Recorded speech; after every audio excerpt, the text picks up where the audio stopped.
¿Sí? Bueno, nos dicen que podemos comenzar, así que voy a comenzar saludándolos. Buenos días.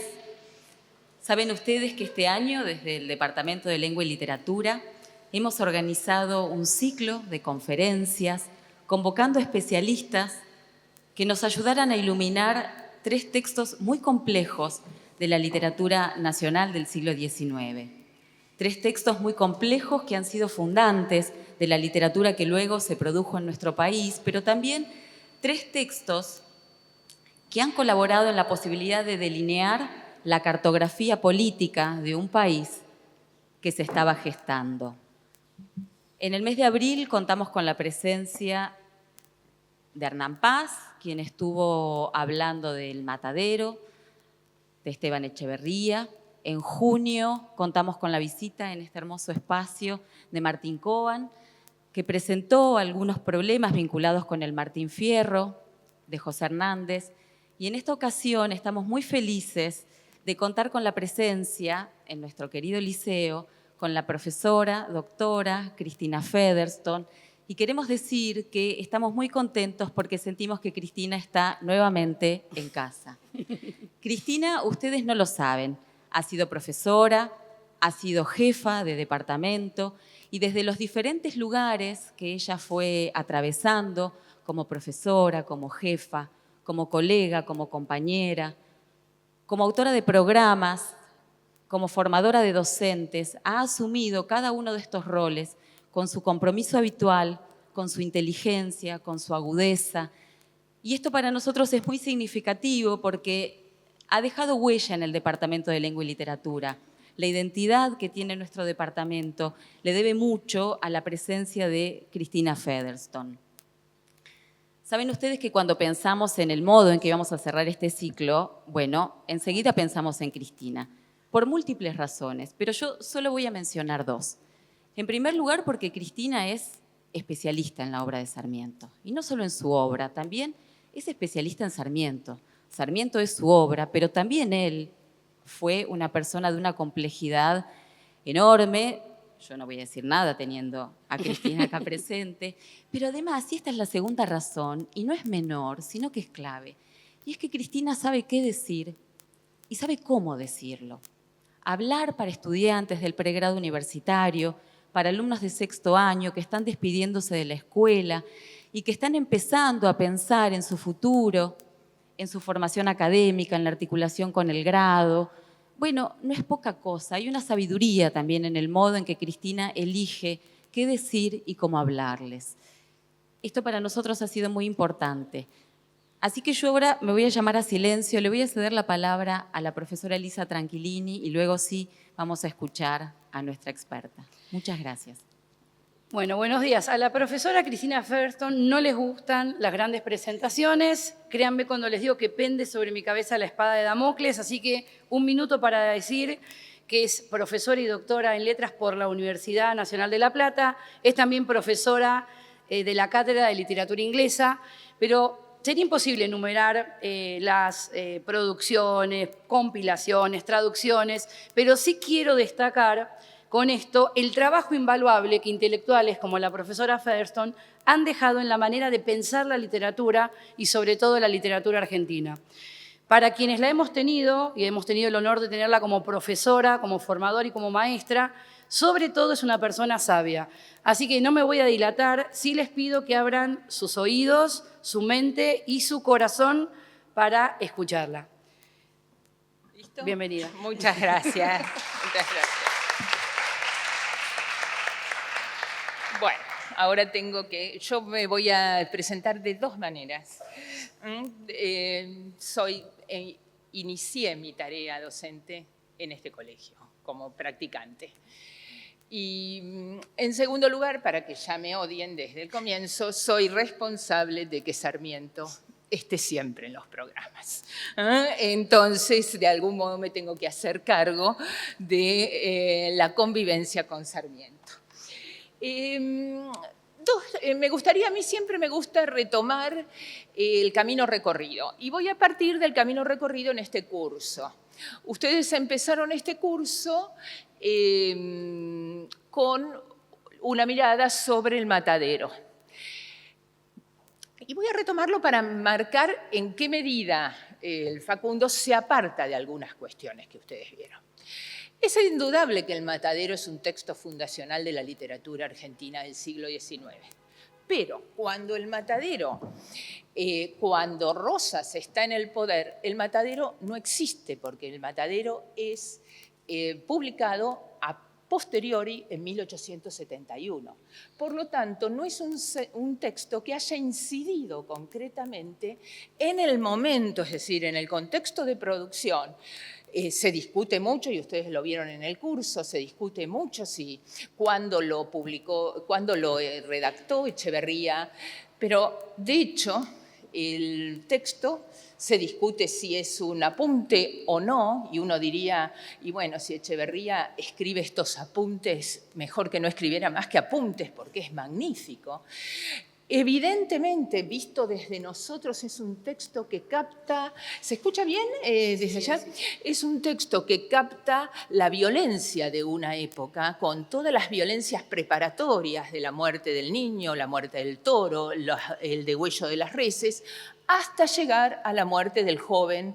Yo me niego a llamarlo joven unitario. Para mí es un joven de 25 años, miembro de la generación del 37. Yo rehúyo el concepto de unitario. Creo que es hacerle juego a una denominación propuesta por el propio Rosas. Pero ustedes ahí vieron un texto que en realidad, mostrame, en ese sentido, sí.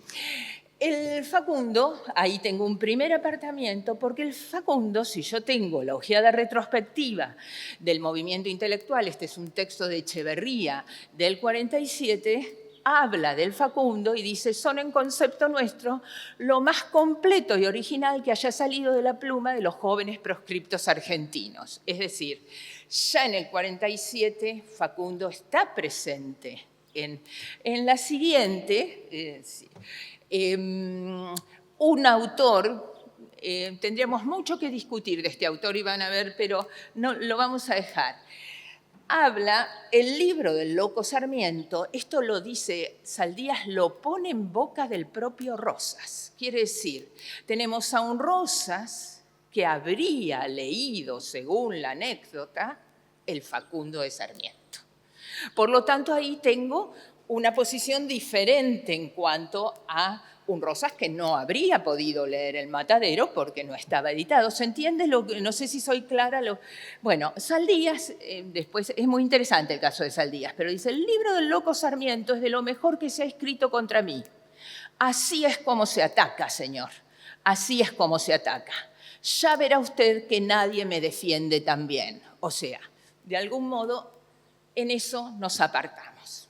Fueron en el curso al otro texto, dieron un salto y fueron a Martín Fierro. Con Martín Fierro nos pasamos a otro contexto. Nos vamos a 1872, 1879. Sobre todo en la primera parte del Martín Fierro, yo ya tengo a Sarmiento presidente, no el Sarmiento jovencito que les puse al comienzo. No nos olvidemos nunca que el Sarmiento del Facundo tiene 30 y pico de años. Tienen a un Sarmiento presidente, sus políticas de inmigración, etcétera, resistidas por Hernández, sobre todo en la primera parte del Martín Fierro. Pero es otro aspecto del Martín Fierro que me interesa mirar, y es este. Cuando nosotros pensamos en Martín Fierro, de José Hernández, siempre pensamos más en el personaje que en el autor. Es decir, es como si el personaje hubiera borrado al autor. No nos interesa tanto si estuvo en el levantamiento en contra de Urquiza, si estuvo... No, el personaje borra. Martín Fierro, personaje, se adueña del escenario y borra. El caso de Sarmiento, y ahí vamos a lo nuestro, es exactamente contrario. Cuando nosotros vamos a Sarmiento, permanentemente tenemos un prejuicio, algo. Y yo traje, las vamos a repasar rápido, pero una serie de opiniones sobre... ¿No está? Con una flechita, me dijo. Ahí está. Por ejemplo, insisto que las voy a pasar rápido, pero las traje acá. Para mí el PowerPoint es como un pizarrón. Si yo estuviera en clase, estaría con el pizarrón, pero bueno, vamos a hacerlo más prolijo. Un ser enorme y extraño, a veces sublime, criticado, abucheado durante su vida. Es el único argentino ilustre del cual el olvido no ha enmohecido. Esto es de fines del siglo pasado, de fines del siglo antepasado. La memoria ni opacado el nombre glorioso. Él solo había tenido como ejemplo en su pueblo perdido, al pie de los Andes, el despotismo brutal de los más audaces, para quienes todas las violencias estaban permitidas. Es decir, tengo una posición más o menos. Acá no hubo hombre más carente, Manuel Gálvez. Manuel Gálvez es uno de los primeros autores del revisionismo o, digamos, de cierto nacionalismo. No hubo, Gálvez sobre todo no le perdona a Sarmiento su masonería. No hubo hombre más carente que el de las virtudes evangélicas, la humildad, la caridad, el amor al prójimo. Después tengo a Lugones, que toma una caricatura de la época, Sarmiento como un simio. La gran cabeza de perfil simiesco soñaba su ensueño de patria colosal. Ojo, toma eso, pero lo da vuelta. Sigo. Roberto Cortés Conde es uno de los grandes historiadores económicos argentinos. Realmente el hombre que luchó por el progreso, el orden como condiciones previas del desarrollo, el 12 de octubre de 1868, había inaugurado 6 décadas de las que los gobiernos constitucionales se sucedieron sin interrupción, durante los cuales el crecimiento económico ubicó a la Argentina entre las naciones que tenían uno de los más altos ingresos per cápita del mundo. Y otro, Saer, que es uno de mis preferidos, lo voy a leer de acá porque si no, me parece adivinar aquello que más allá del político, del ideólogo, del polemista, hace de Sarmiento un escritor. La capacidad, a pesar de la firmeza casi monomaníaca de sus ideas, de dejarse maravillar por todo lo que en realidad, diversa y adversa, las contradice. De esa hospitalidad a lo antagónico nace su literatura. Sus mejores páginas se las debemos no a sus esquemas a veces rígidos de reformador, sino a su lealtad con lo real.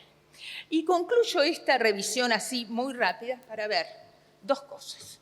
Por este lado no llegamos a ningún lado, por este camino, porque tenemos blanco y negro. Viñas, que es un gran crítico de la literatura argentina, con un recorrido político. Yo siempre me gusta tratar de ubicar al crítico. Los críticos no son transparentes como nosotros como lectores no somos transparentes. Nosotros llevamos a los textos elementos. Bueno, Viñas empieza siendo más bien radical y termina como anarquista, pero es una de las personas, uno de los críticos que capta siempre, pero dice algo, tiene algo como para sintetizar todo esto, que dice: enaltecer a Sarmiento o tratarlo como la encarnación del mal, del diablo, es uno de los deportes preferidos de los intelectuales argentinos. Este debate trae al centro del escenario la incapacidad argentina de llegar a una síntesis.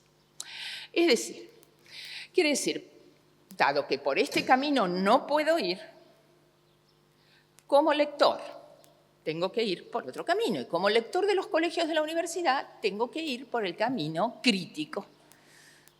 Tengo que ir y enfrentarme a un texto despojándome de los prejuicios y leyendo el texto para después sí volver a poner mi yo subjetivo. Pero primero tengo que ir al texto. Y eso es lo que para mí es el primer desafío que hay que enfrentar cuando uno se enfrenta con o se encara con Sarmiento. Vamos entonces a mirar las condiciones de producción del Facundo. Sarmiento desde 1840, piensen que Sarmiento en 1840, Sarmiento es del 11, de 1811. Por lo tanto, estamos hablando de un muchacho de 29. Sí, 29 años. Está exiliado en Chile. Desde ese momento escribe en 2 periódicos, básicamente, en El Mercurio y en El Progreso.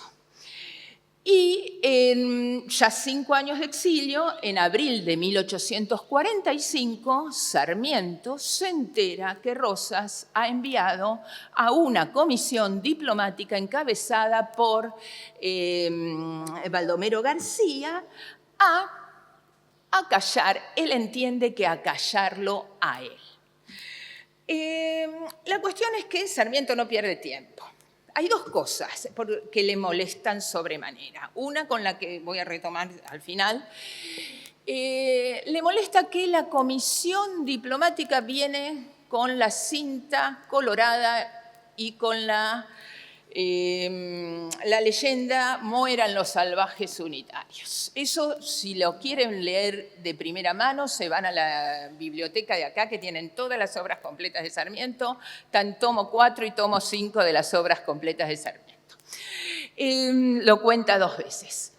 Entonces, Sarmiento no puede pensar que alguien venga a callarlo. Entonces escribe inmediatamente al periódico en el cual está participando y dice que les pide permiso para publicar el folletín que ustedes han visto en las clases, etcétera, etcétera.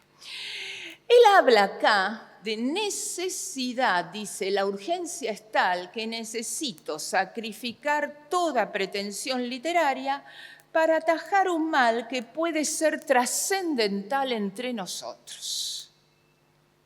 Evidentemente, el diario le da lugar, él publica por tiradas entre el 2 de mayo, entre la primera semana de mayo y el 21 de junio del 45, todo el texto en forma de folletín. Terminado el texto en forma de folletín, en julio de 1845, el diario El Progreso publica el texto y le agrega 2 capítulos. Ahí sí, nunca las pude convencer de agregar uno de estos, a ninguna de mis colegas. 2 capítulos que son el capítulo, denle las gracias a mis colegas, el capítulo 14º y 15º, aunque el 14º se lo pierden. Bueno, vamos al libro. ¿Cómo comienza el libro? Porque ahí vienen las razones por las cuales yo creo que es un texto sumamente valioso. Empieza con una serie, si lo modernizamos, diríamos paratextos. En el texto ustedes encuentran advertencia del autor, ¿no? La advertencia del autor básicamente insiste en cuáles son, de dónde recogió los datos para escribir el Facundo. Y ahí es importante ver que él marca de que esos datos han sido reunidos a la ligera, que por lo tanto yo tengo que descartar que esto sea un libro de historia. Esto no es un libro de historia, porque en un libro de historia los datos no se reúnen a la ligera, porque eso nos va a plantear otro problemita. Pero sí aclara que los acontecimientos que sirven de base a las explicaciones que doy tienen una exactitud intachable. Quiere decir, Sarmiento dice, en primer lugar, lo que quise decir está dicho. Primero y fundamental. Le agrega a esa advertencia, voy medianamente rápido, pero le agrega a esa advertencia otro elemento que es una anécdota. Ustedes vieron, sobre todo en la segunda parte, toda la parte de la biografía, vieron que la anécdota Sarmiento la maneja extraordinariamente bien, ¿no? Porque realmente son un centro de sentido del cual salen un montón de conclusiones intelectuales, es decir, es sumamente muy rica el manejo de la anécdota. Él acá incorpora una anécdota, pero una anécdota ya no del Facundo, sino personal de Sarmiento, y que cuenta su destierro. A fines de 1840, y esto es para mí una de las razones para leer el texto, lleno de cardenales, puntazos y golpes recibidos el día anterior, en una de esas bacanales sangrientas de soldadesca y mazorqueros, al pasar por los baños del Sonda, bajo las armas, etc., escribí con carbón estas palabras. Y están esas palabras, son et point les idées. No me interesa quedarme, van a Piglia y lo tienen, no me interesa quedarme en si estas palabras están bien adjudicadas, si no están bien adjudicadas, si el francés, si no el francés, no. Para mí, lo más significativo, después de años de leerlos, es que transforma la violencia en palabra. Es decir, acá tenemos la primera carta a Rosas.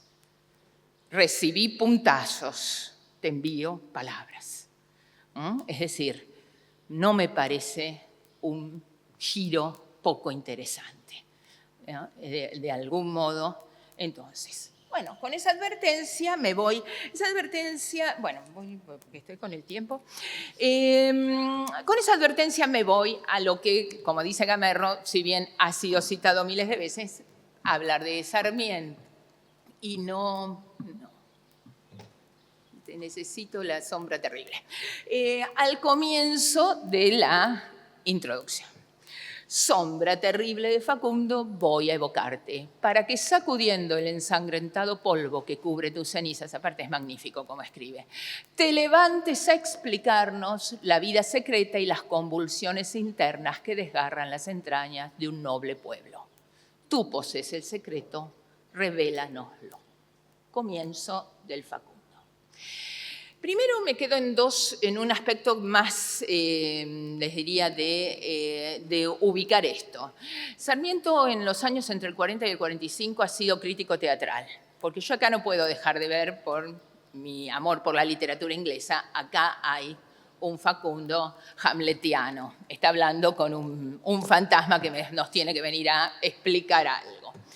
Pero ojo que y Sarmiento en muchos artículos de esos que les digo que vayan a la biblioteca, habla de Hamlet, del fantasma de Hamlet, y habla también de algo muy interesante para esto, que es que dice que los comienzos de los textos no pueden ser insípidos, que un texto no puede, que si no atrapa al lector del comienzo, no atrapa a nadie. Pero vuelvo, me quedo en otro aspecto. Nuevamente la obsesión con la palabra. Está muerto y ahora le doy la palabra a un muerto. Y de un muerto que esperamos. Un muerto es el pasado y de un muerto que esperamos, que esté callado, cerrado en su tumba. Y acá hay un muerto que tiene que venir a explicar algo. Y lo que tiene que explicar nada menos ni nada más, es que nada menos que las convulsiones internas que estancan a un país. Es decir, ¿qué ha pasado en el país desde 1810 hasta 1845? Y es esa explicación la que nos podría llegar a posibilitar, sigo en el primer párrafo, vencer al monstruo. Y ahí viene la palabra monstruo aplicada a Rosas. Les dejo a ustedes si monstruo acá es un ser fantástico o es lo que escapa a lo natural. Eso cada lector decide. O si es ambas cosas a la vez. ¿No? Porque yo puedo entender el concepto de monstruo como un ogro, un gigante, etc. O puedo entender el concepto de monstruo como aquello que escapa al orden natural. Pero en última instancia, la idea vertebradora de la introducción es, si yo explico a Facundo, explico a quién, a Rosas. Porque Rosas, y ahí viene algo que para mí es fundamental, no es un caso fortuito, es decir, no es algo casual en la realidad argentina, sino que es el emergente de un modo de ser de la realidad argentina. Por eso lo tengo que explicar. Porque Sarmiento insiste una y otra vez hasta el cansancio que si fuera algo absolutamente fortuito, bueno, muerto Rosas, muerto el perro, se acabó la rabia. ¿No? Es decir, muerto Rosas, no habría ningún problema. Pero si ustedes revisan, se acuerdan que hay como toda una serie de mini biografías donde está Gaspar Francia, el tirano de Paraguay, está el Félix Aldao, está Artigas, es decir, tenemos toda una serie todo un panteón de personajes que de algún modo replican a Facundo y replican a Rosas. Entonces, ahora, empieza la introducción. Yo voy a ir rápido porque esto ustedes lo tienen ya leído, ya terminaron, Facundo. ¿O están en eso? Están ahí. ¿No? ¿Qué? En el capítulo 13. Ah, bueno. Pero, ¿y vieron uno? Introducción del 1 al 5. Del 1, 3, 2, 3, 4, 5. Bueno, perfecto. Yo de ahí les voy a hacer una alusión a uno. Pero después de esta invocación a Facundo, es interesante. Acá me vuelvo a algo, y por eso lo dije, me vuelvo al folletín. Lamentablemente, salvo algunas ediciones buenas, y no los tiene todos, pero esta edición de Chitric tiene la división al menos de la primera tirada del folletín con la segunda. Y es interesante porque la primera tirada del folletín termina con lo que tienen ahí.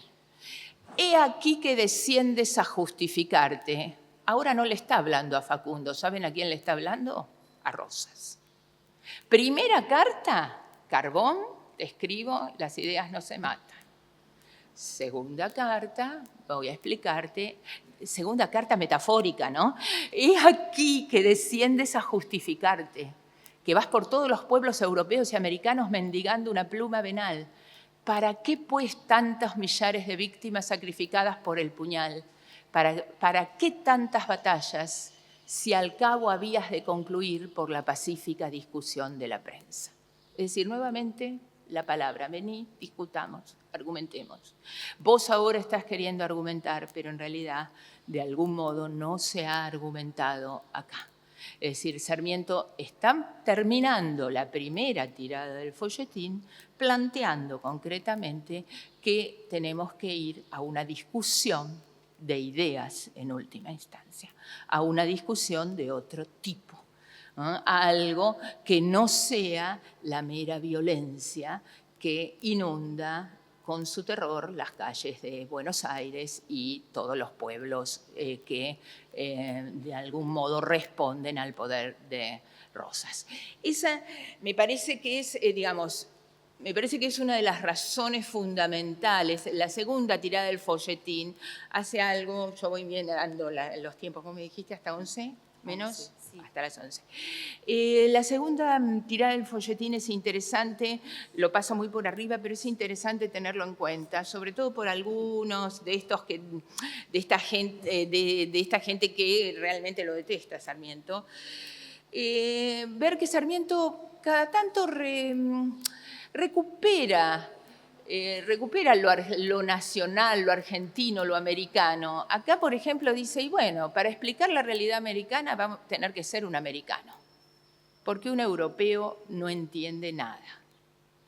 Y eso es lo que me gusta, que no lo comenté en su momento muchísimo, de la cita de Saer. Les dije, esta es una de mis preferidas, porque Saer, que aparte no piensa como Sarmiento en todos los aspectos, pero rescata esa capacidad sarmientina de ver aquello que es contrario a su modo de ver.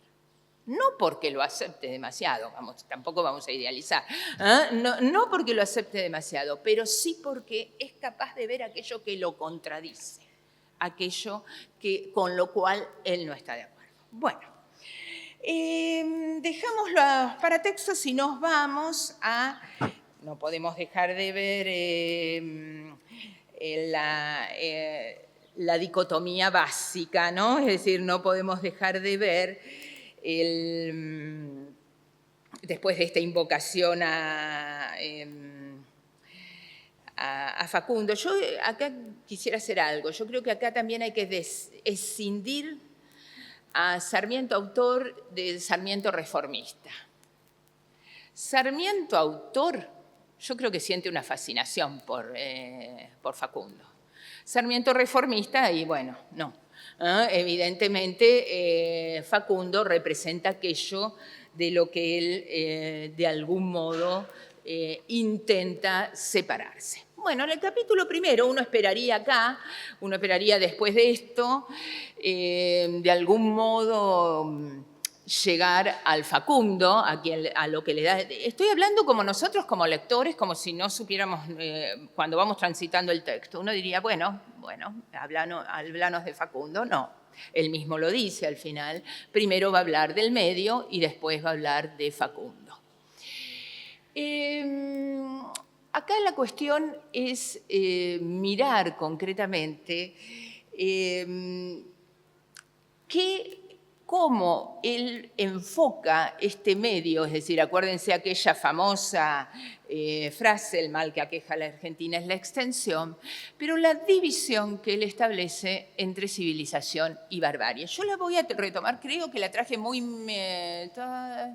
no, bueno, yo como ven voy ahí, civilización y barbarie. Puse algunos, ustedes tendrán infinidad de oposiciones. Pero esas son las ideas vertebradoras. Y ustedes seguramente han visto, yo también lo veo con mis alumnos, que acá está jugando el concepto de determinismo, ¿no? Es decir, el concepto de... Y si ustedes se van a un autor que es nuestro, desde la Universidad Nacional de La Plata, un viejo autor, Guerrero, habla de qué manera Sarmiento de algún modo anticipa a Taine, no es que Sarmiento lo tome de Hipólito Taine, etc. Pero básicamente lo pone, y acá sí hay que volver. Yo siempre insisto en que hay que volver. ¿Está el título? Creo que está. ¿Cómo hago para volver? No, está atrás. Lo puse, lo ordené bien. Espera. A ver, no. Ahí está. Vayan al título. Porque acá nosotros en la dicotomía que acabamos de ver tenemos civilización o barbarie. Pero en el título no tenemos la O. Tenemos civilización y barbarie. Y acá a mí me parece, después de muchos años, me parece que a mí me resulta todavía más productiva que la idea de determinismo, una idea de un historiador, Romero, José Luis Romero, José Luis, o le cambié porque el hermano, sí, José Luis Romero, que es la de necesidad y libertad. Es decir, del lado de la, vuelvo a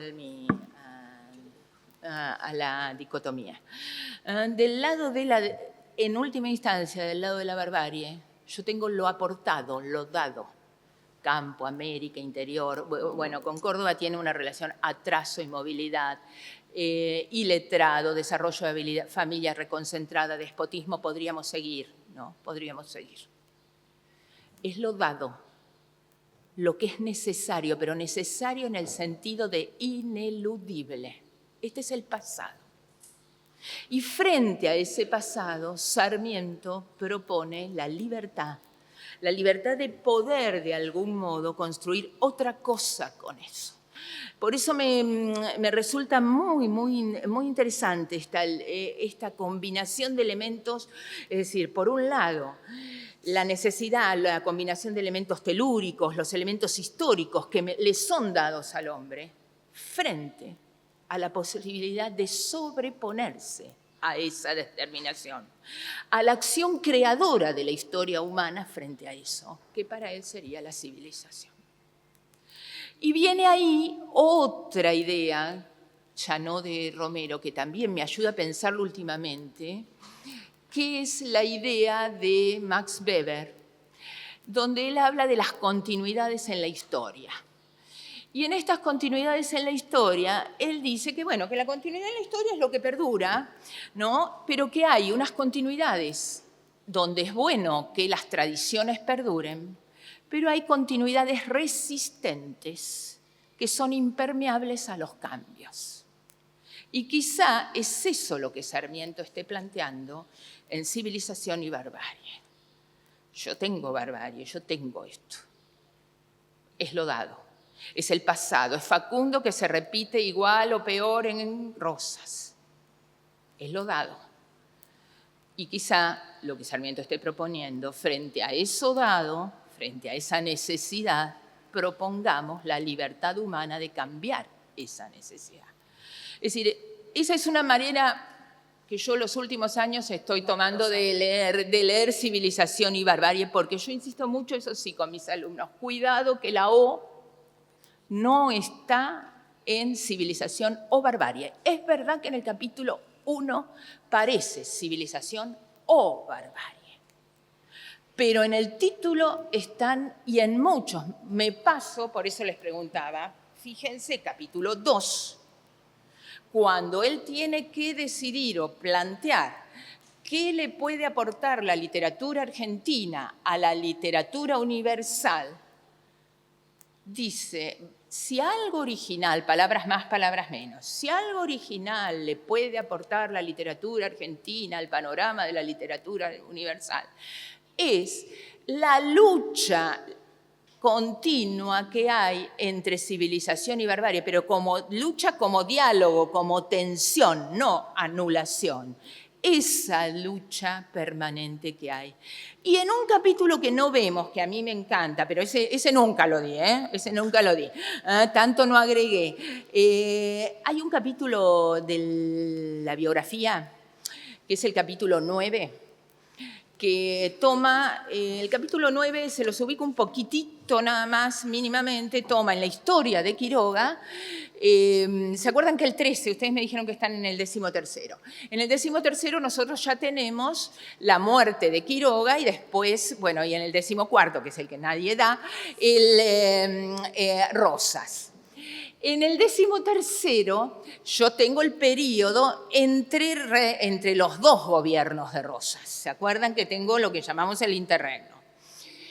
En el capítulo 9 yo tengo a un Quiroga que va ascendiendo y va luchando con los distintos. Y el capítulo 9 parte de lo que para él es un terrible error, pero dice no voy a insistir, que es el fusilamiento de Dorrego, etcétera, etcétera, etcétera.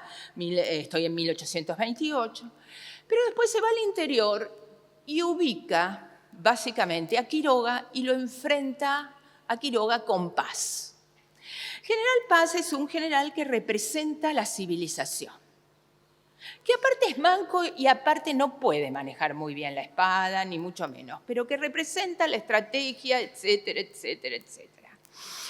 Y enfrente está Quiroga, que viene siendo violencia, sangre. Es magnífico cómo Sarmiento en esos capítulos va tiñendo todo el escenario de sangre. Donde pasa Quiroga hay sangre. Y violaciones también, si tienen ganas, de algún modo, digamos, hay de todo lo que se les pueda ocurrir.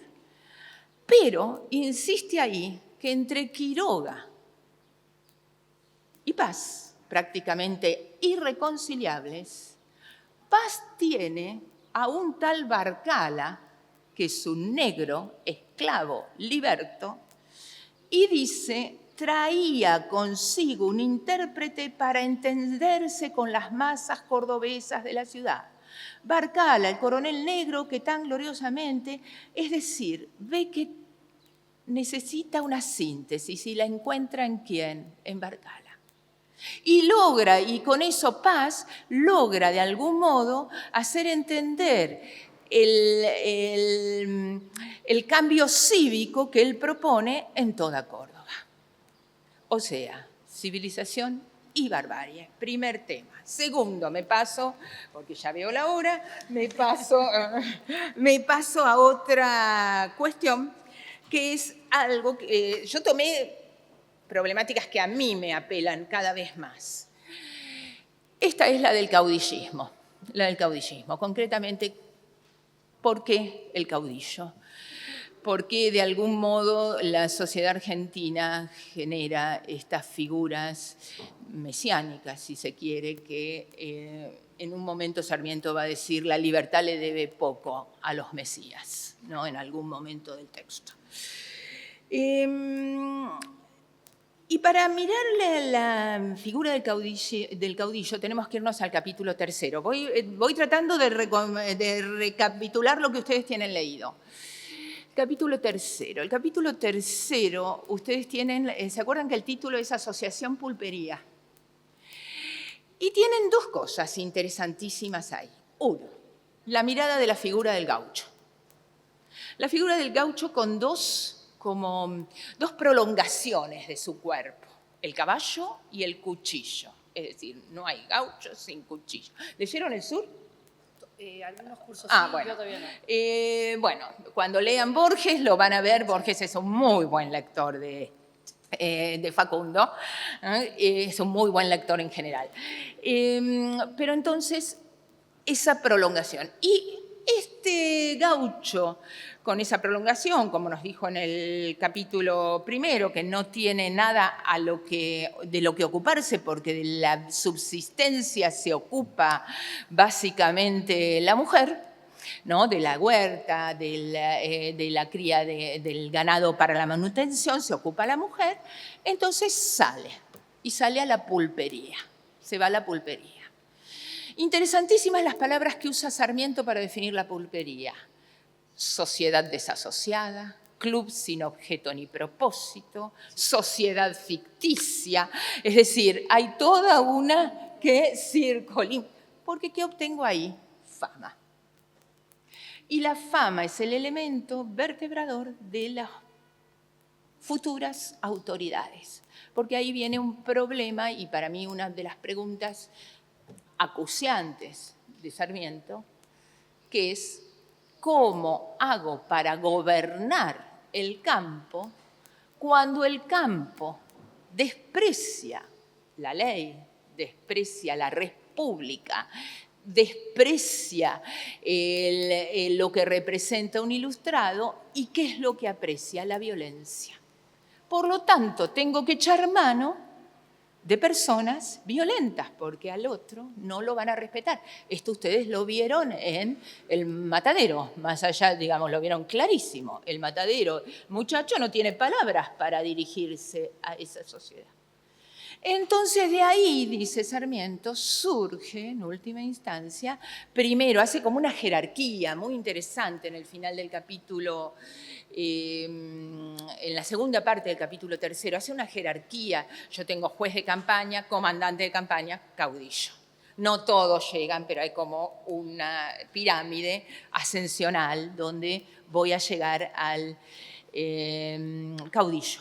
Y evidentemente la gran pregunta de Sarmiento, y siempre miren, yo a veces a mis alumnos, porque todavía me sufren los del Nacional, les digo, miren los finales de los capítulos. Los finales de los capítulos de Sarmiento son magníficos. Fíjense que el tercero dice, termina diciendo, está hablando de cómo se erigieron los caudillos, en los cuales él ve Quiroga, Rosas, y dice, al final,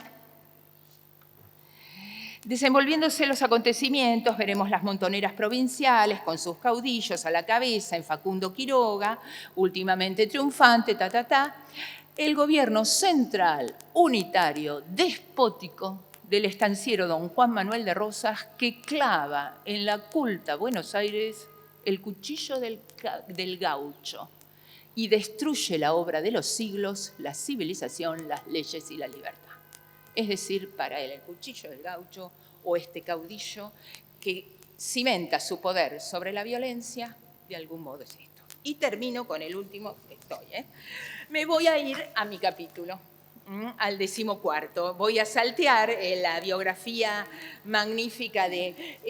la biografía también habría que verla alguna vez, pero no en la escuela, pero en una serie de biografías que escribe Sarmiento. No es decir, esta biografía forma parte de una serie. Les recomiendo alguna vez, no sé, un invierno, un verano, no es, la de Félix Aldao. La de Félix Aldao es realmente, no sé, es la única por la que podría llegar a cambiar a Facundo. Mira lo que te digo.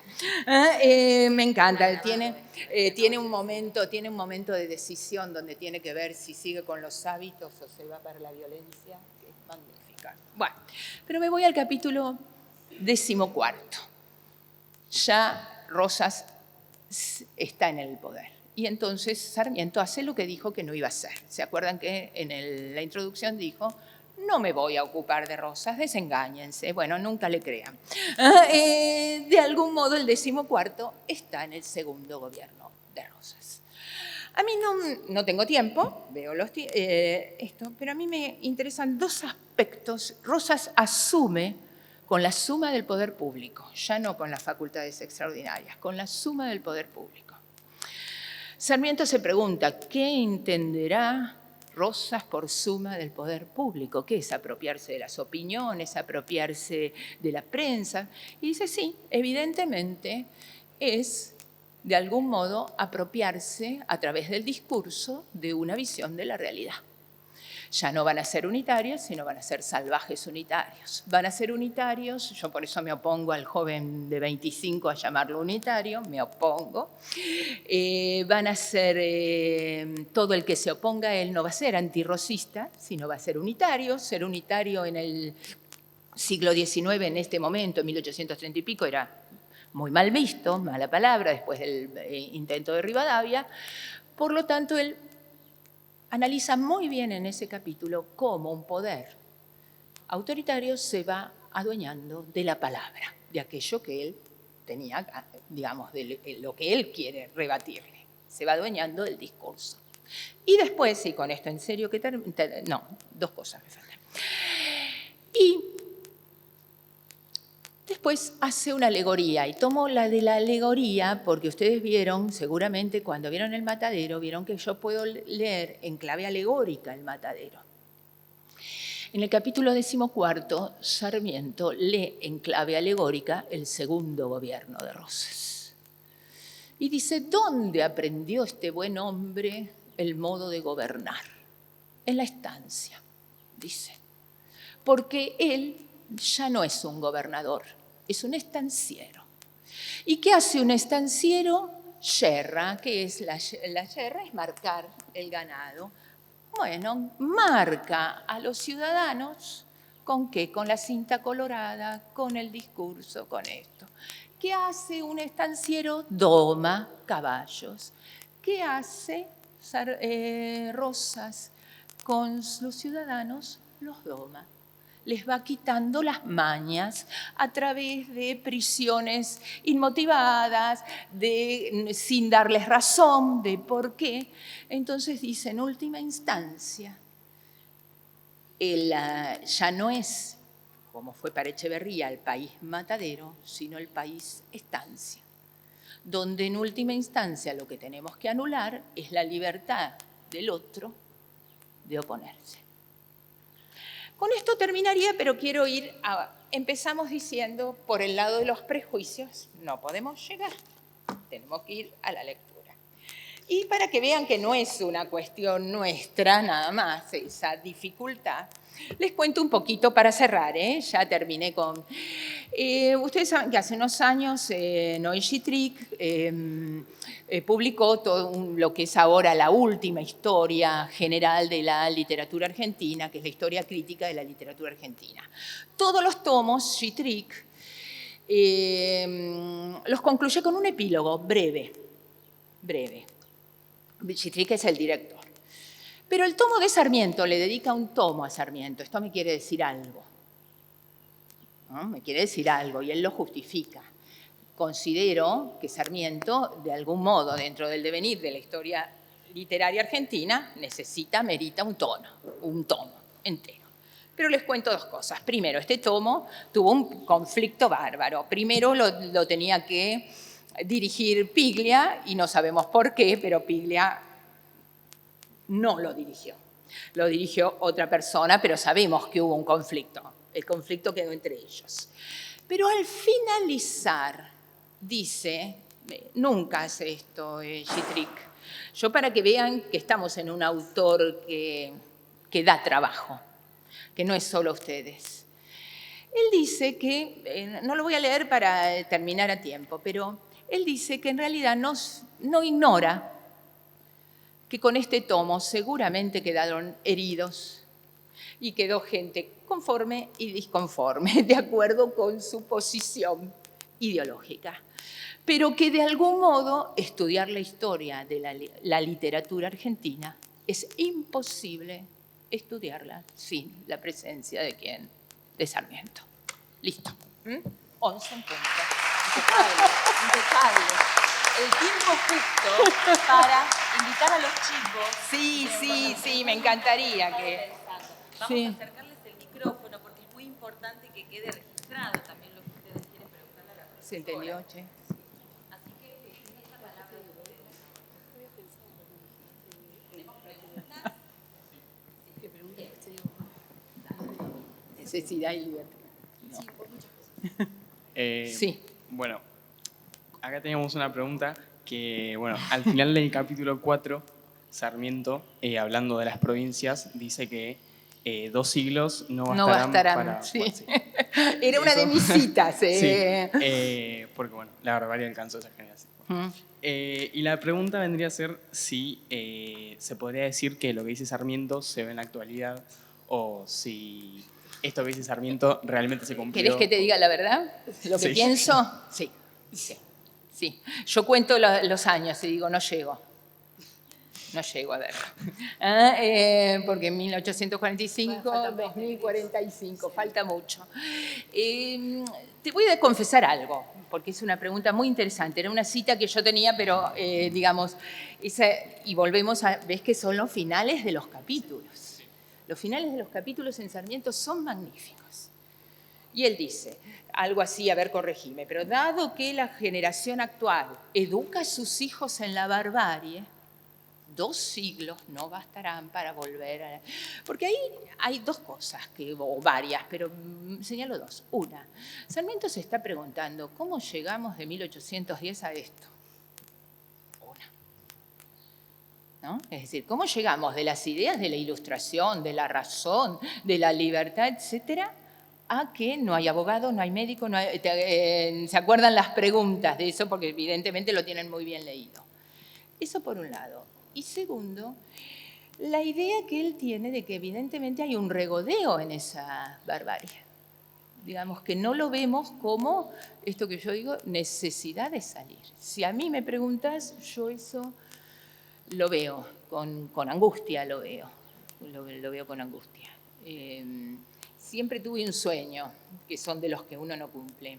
Y siempre soñé que alguna vez un alumno, pero con razón, me dijera, ay, profesora, leer Sarmiento no tiene nada que ver con nosotros. Querría decir que superamos algunos de los problemas. Sarmiento, no sé si todas las soluciones me convencen, pero para detectar problemas es magnífico. Es decir, para detectar tensiones, esta. Buenos Aires interior, digamos, detecta, no sé si las soluciones me convencen, porque a 200 años algunas soluciones, uno diría no, es muy excluyente, tiene un proyecto de país que por momentos es excluyente, digámoslo, porque precisamente tenemos que mirar, no tiene muchos Barcala, yo lo tomé a Barcala porque bueno, me interesa que en algún momento siente que tiene que hacer una síntesis, ¿no? Pero sí, yo creo, tocaste un punto, insisto, siempre me gustaría, pero no, ya me jubilo y no va a ser. Que alguno me dijera, ay, profesor, esta historia vieja no tiene nada que ver con nosotros. Entonces eso marcaría que el país, o que nosotros como cultura, de algún modo, aparte, Sarmiento en ese sentido, crea una dicotomía que aún los revisionistas que no... Pero realmente si alguien detesta a Sarmiento son los revisionistas. Los revisionistas son el conjunto de historiadores que, frente a la historia oficial más bien de Mitre, liberal, etcétera, hace una mirada más benévola hacia Rosas. Y por supuesto, Sarmiento pasa a ser, pero aún en eso, ellos siguen con la dicotomía civilización-barbarie. Lo que pasa es que en cambio de ser barbarie Rosas, pasa a ser barbarie de Sarmiento. No solucionamos el conflicto. Listo. Una más. Muy interesante la pregunta. Después tenemos allá Bueno, retomando un poquito al crítico Viñas con nuestra profesora, vimos que él, Yo lo amo a Viñas. expresa que la literatura argentina nace con Rosas. Queríamos saber si está de acuerdo con esa mirada. Y sí, sí. Sí, porque uno puede, desde el punto de vista del historiador de la literatura, decir, no, hay literatura argentina, que es lo que dice Alberdi antes de la independencia. Bueno, sí, pero el centro neurálgico del comienzo de la literatura argentina es Rosas. Es Rosas. Sí, decididamente que sí. Sin Rosas nos quedábamos sin literatura y ustedes sin martirio. O sea, nosotros tenemos que darle las gracias a Rosas, porque si no nos quedamos sin trabajo. Claro. Sí, Manolo. Sí. No, a mí te iba a consultar específicamente en un momento decís como que Sarmiento llega a la conclusión, o una especie de conclusión, de que él forma parte de la barbarie, y a mí durante la lectura en general, me parece que se va viendo presente como una cuestión argumentativa medio pobre o contradictoria o contraproducente, porque a la hora de argumentar es muy repetitivo o alarga mucho. totalmente, Manolo, totalmente. esto que vos- Sarmiento es repetitivo, es contradictorio. Mira, te lo hago con un caso. No sé, tenías que terminar la... No, iba a seguir, porque después, por ejemplo, también lo que vos decías de que transforma la violencia en palabras, las transforma en palabras violentas. O sea, como que hay una... Sí, pero la transforma en lenguaje, Manolo. Sí, entiendo lo que decís, pero a mí me parece que hay como una búsqueda constante en... ¿A vos te dan un golpe? ¿Te dan un golpe? No. Y vos no devolvés el golpe.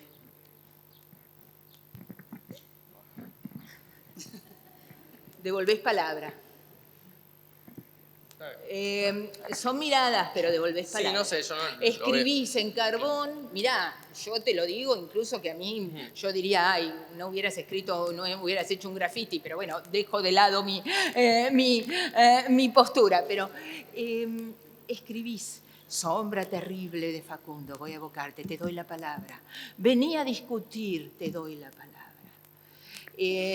Vos podés, por supuesto, y ahí te respondo dos aspectos. Uno, ¿es contradictorio? Sí, es contradictorio. Si vos lees esta parte, los 50 y pico de tomos, que no te lo recomiendo, pero no, vas a ver muchas más contradicciones. No, porque no lo estoy haciendo como, sino que te voy a decir, muy contradictorio, muy contradictorio. Incluso en los últimos textos, te diría que a veces hasta desdice algunos de los conceptos que yo aprecio en Facundo. Pero, dicho eso, porque Sarmiento tiene algo. Unos días antes de escribir esto, él escribe un artículo que dice, viva la polémica. Porque esto que a vos te molesta, también les molestaba a los chilenos con un Sarmiento exiliado, les molestaba bastante. No te creas que todos los exiliados coincidían, que todos los periódicos de Chile lo acogían a Sarmiento con mucho gusto. No. Entonces, en realidad lo que a él le interesa, yo creo, que Sarmiento, en la medida en que nosotros discutamos, en que a vos te parezca una cosa y a mí otra, Sarmiento cumple con su cometido, que es que nosotros discutamos conceptos y argumentos. Más allá de que los argumentos, como vos decís, y te lo concedo, no siempre son de un peso absoluto, porque no es Alberdi mismo, esto que vos estás diciendo se lo dice Alberdi mismo cuando se enojan, cuando después de Urquiza se enojan Alberdi y Sarmiento, y ahí sí, Manolo dijiste que te llamas. Si vos querés tener argumentos de peso para rebatir a Sarmiento, ahí sí te digo, no los 50 y pico de tomos.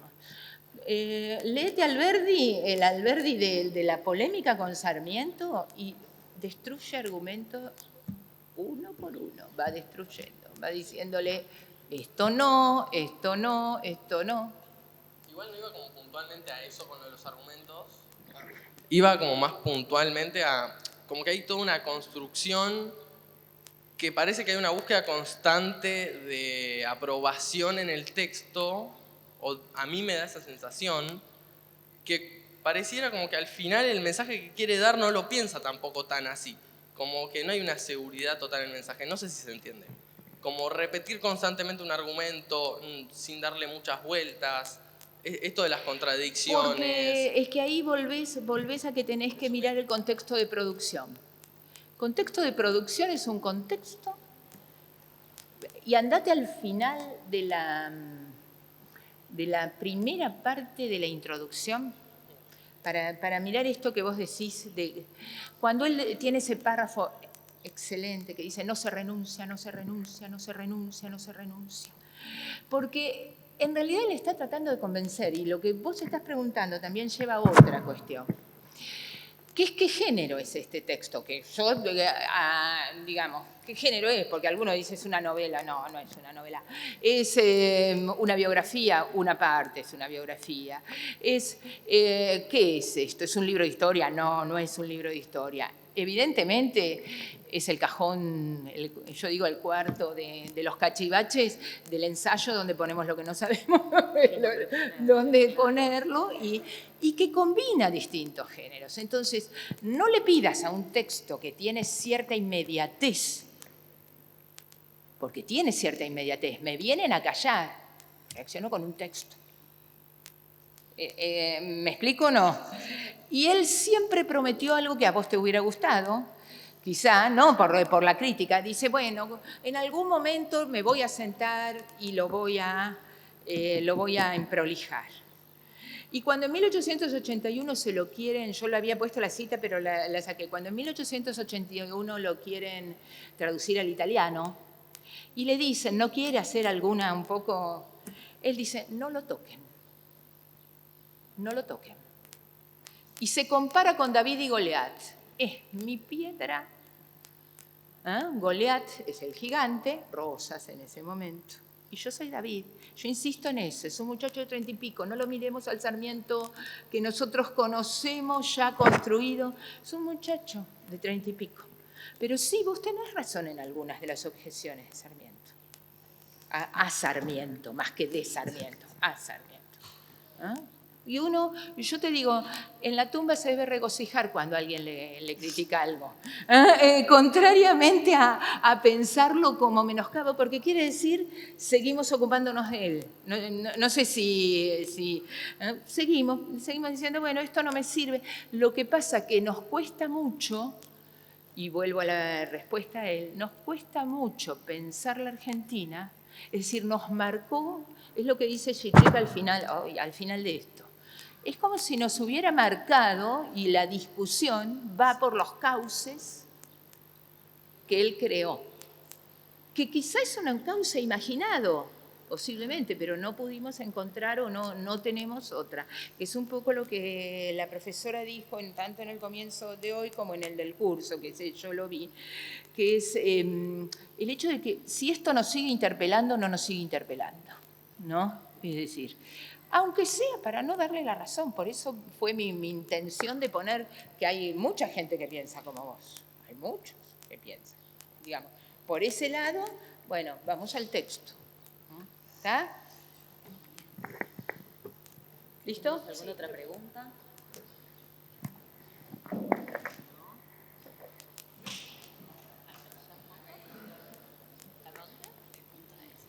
¿Qué? Me parece. Las tenés bien porque hasta el final. Sí. Buenas. Sí. Ahí está. Nada, te quería preguntar un poco, volviendo a, digamos, esa parte que vos dijiste que no te gustaba llamarlo unitario a ese joven. No terminé de entender muy bien por qué, o no me quedó del todo claro. Sí. La mitad de la crítica lo llama unitario. La mitad de la crítica lo llama unitario. Te diría el 80%, sí. Más que la mitad.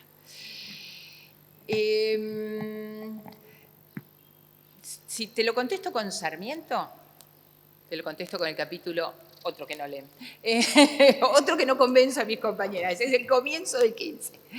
Sarmiento en un momento mira quiénes están exiliados. Ustedes no lo miran, pero dice, están exiliados. Los unitarios son los rivadavianos, los que perdieron el poder cuando en 1820 y pico.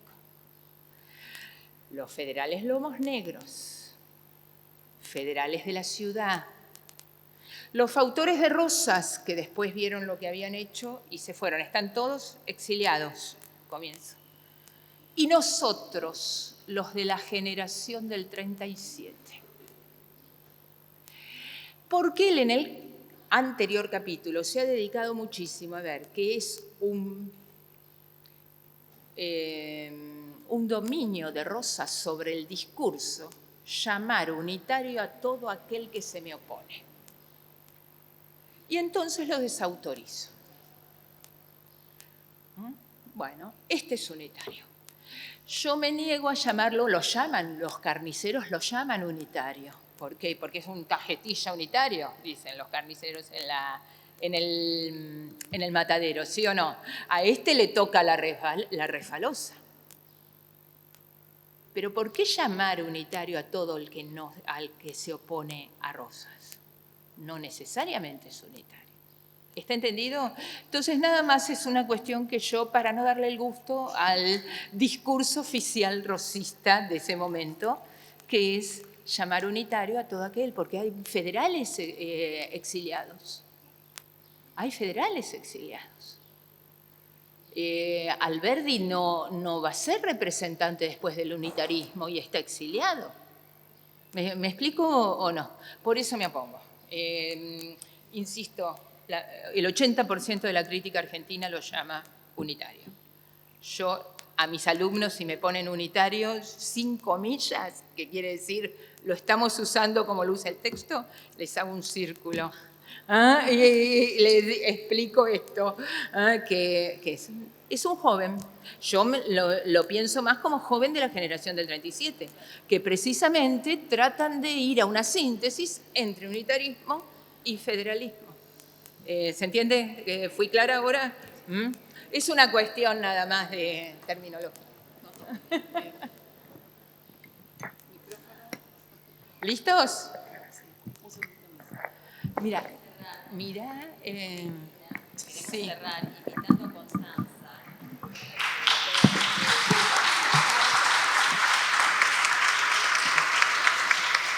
Vamos a invitar a Constanza, la vicedirectora del colegio, la profesora Constanza Herbeta, que va a decir una.